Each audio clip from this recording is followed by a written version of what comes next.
इस न्यूज के प्रायोजक है मनोदय रेसिडेंसी। ज्यादातर जमीन और प्लॉट्स ऊपर से बहुत सुंदर और सजे सजाए दिखते हैं और हम सबसे अहम बातों को नजरअंदाज कर जाते हैं। क्या उस जमीन के आसपास वाकई में डेवलपमेंट है? क्या वहाँ स्कूल, हॉस्पिटल, मंदिर, हाईवे और मार्केट जैसी मूलभूत सुविधाएं हैं? कहीं बारिश में वहाँ पानी तो नहीं भर जाता? अब इन सारी चिंताओं को कहिए अलविदा, क्योंकि नेमा ग्रुप लेकर आया है मनोदय रेसिडेंसी, एक ऐसा प्रोजेक्ट जो आपकी हर परेशानी को दूर करता है।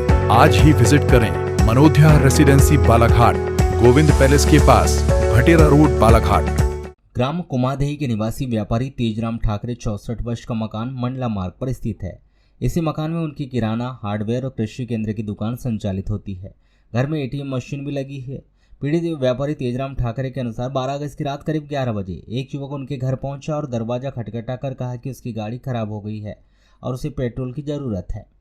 तेजराम ने घर में पेट्रोल नहीं होने की बात कही, लेकिन युवक लगातार दरवाज़ा पीटता रहा। कुछ देर बाद जैसे ही व्यापारी ने दरवाज़ा खोला, उसके साथ मौजूद 2 अन्य नकाबपोश युवक भी जबरन घर के अंदर घुस आए। घर के अंदर घुसते ही तीनों बदमाशों ने तेजराम ठाकरे को जमीन पर पटक दिया और एक बदमाश ने उनकी गर्दन पर चाकू तो दूसरे ने तलवार रखकर उन्हें धमकाया। इस दौरान व्यापारी के साथ मारपीट भी की गई। शोर सुनकर उनकी पत्नी भी बाहर आई तो बदमाश ने उनके साथ भी मारपीट शुरू कर दी। इसके बाद बदमाशों ने पति पत्नी को उनके पुत्र प्रकाश ठाकरे के कमरे में ले गए। यहाँ पिस्टल और तलवार की नोक पर परिवार को आतंकित किया गया। बदमाशों ने प्रकाश ठाकरे के साथ बेल्ट से भी मारपीट की। परिवार को आतंकित करने के बाद बदमाशों ने घर में रखे संदूक को लोहे के रॉड से तोड़ दिया और संदूक में रखे 13.5 लाख रुपए नगद, करीब 10 तोला सोना और सोने चांदी के जेवरात निकाल लिए और बदमाशों ने व्यापारी की पत्नी के गले से मंगलसूत्र और कानों के झुमके तक भी उतारवा लिए।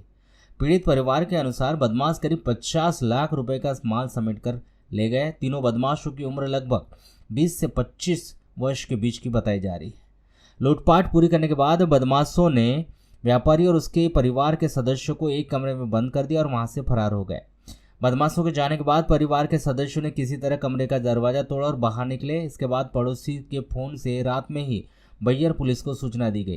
पुलिस मौके पर पहुंची, घटनास्थल का निरीक्षण किया और पीड़ित परिवार से पूछताछ कर घटना से संबंधित जानकारी जुटाई जा रही है और बदमाशों की तलाश शुरू कर दी गई है।